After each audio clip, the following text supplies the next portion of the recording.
ကောင်လေးတောင်ပေါ်ကဆင်းလာပြီးကိုယ့်ရဲ့စစ်ဆက်ထားတဲ့မိမကိုတွားရှာမယ်လေလမ်းမှာလူဆိုးတစုကကုမ္ပဏီဥက္ကဋ္ဌမိမကိုဝိုင်းတားနေတာတွေ့တယ်ပေါ့သူတို့ကတုတ်တွေကင်ပြီးကားပေါ်ကနေပြေးဆင်းလာတယ်ခေါင်းဆောင်ကကိုယ့်ဘက်ကိုကြည့်တယ်ဒီဘက်ကလူများတယ်လေချက်ချင်းပဲဥက္ကဋ္ဌမိမကိုအတင်းခေါ်သွားခိုင်းတယ်ကောင်လေးမကြည့်နိုင်တော့ဘူးခြေလန်းထွက်ပြီးသူတို့ကိုလာတားတယ်ဥက္ကဋ္ဌမိမကကောင်လေးကိုဒုက္ခရောက်မှာဆိုတယ်မြန်သွားဖို့ပြောလိုက်တယ်ဒါပေမဲ့ကောင်လေးကမလန့်ဘူးလမ်းဘေးကကြောက်ခဲတေးသေးလေးတွေကောက်တယ်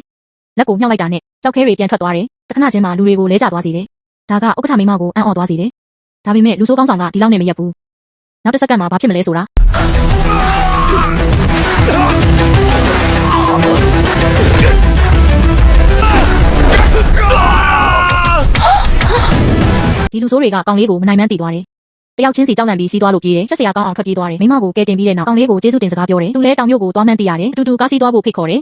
လမ်းမှာမိမကတောင်မြို့မှာဘာလို့ဖို့လဲလို့မေးတယ်ကောင်လေးကမထိန်ဘူးစစ်ဆက်ကြောင်းလမ်းကိုဖျက်သိမ်းဖို့ပဲလို့ပြောတယ်ဒါပေမဲ့လက်ထောက်ကမယုံကြည်တဲ့မျက်နှာနဲ့你这样的能娶到城里老婆就算不错了，还退婚？不是，我真去退婚。我在南城啊，有2个未婚妻，一个叫宋梦，另一个叫林清柔。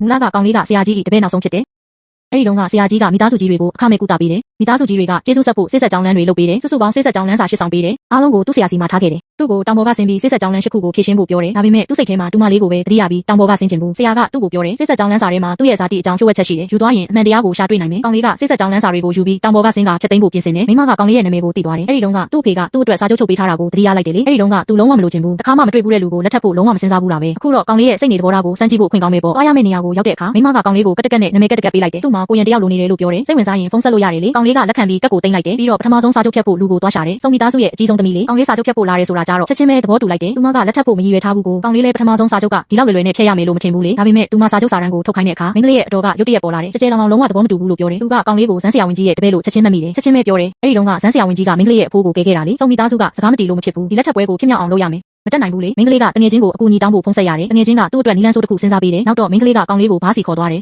သူ့နာမည်ကိုဖျက်ဖို့ခွင့်ကောင်းယူဖို့ပေါ့ဒါပေမဲ့ကောင်လေးကအရက်တထောင်မှမူဘူးပြောင်းပြန်လူတွေအားလုံးကိုမူးအောင်တောက်ပစ်လိုက်တယ်ကောင်လေးကမတက်နိုင်ပဲမူးနေတဲ့မင်းကလေးကိုဟိုတယ်ကိုပို့ပေးရတယ်စာချုပ်ဖြတ်ဖို့ခဏတော့မဖြစ်နိုင်ဘူးလေသူနေစရာနေရာရှာရမယ်ဒါနဲ့အရင်ကဥက္ကဋ္ဌမျိုးသမီးပေးခဲ့တဲ့နာမည်ကက်ကိုထုတ်လိုက်တယ်ကိုရင်တယောက်လိုသေးလားလို့ဖုန်းဆက်မေးတယ်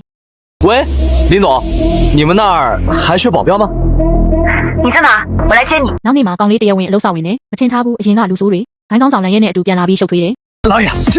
就这小子，那次把我们兄弟们打了。လန်ရဲကအရမ်းမှန်ကြီးတယ်ကောင်လေးကိုလုံးဝအလေးမထားဘူးတောင်မြို့မှာသွေးဝံပကံဂိုင်းကိုဘယ်သူမှမရင်ဆိုင်ရဲဘူးလို့ကြွားပါတယ်ဥက္ကဋ္ဌမျိုးသမီးကငွေနဲ့ပြဿနာဖြေရှင်းဖို့ကြည်တယ်ဒါပေမဲ့ဂိုင်းကောင်းဆောင်ကတန်း20ကိုတောင်းတယ်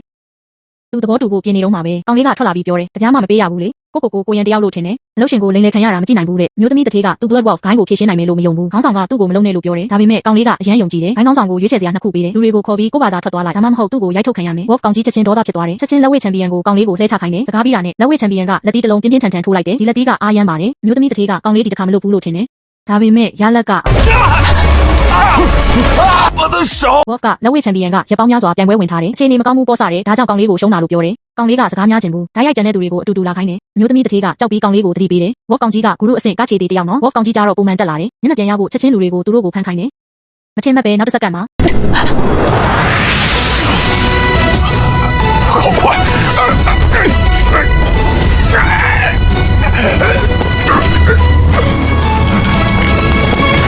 屁股真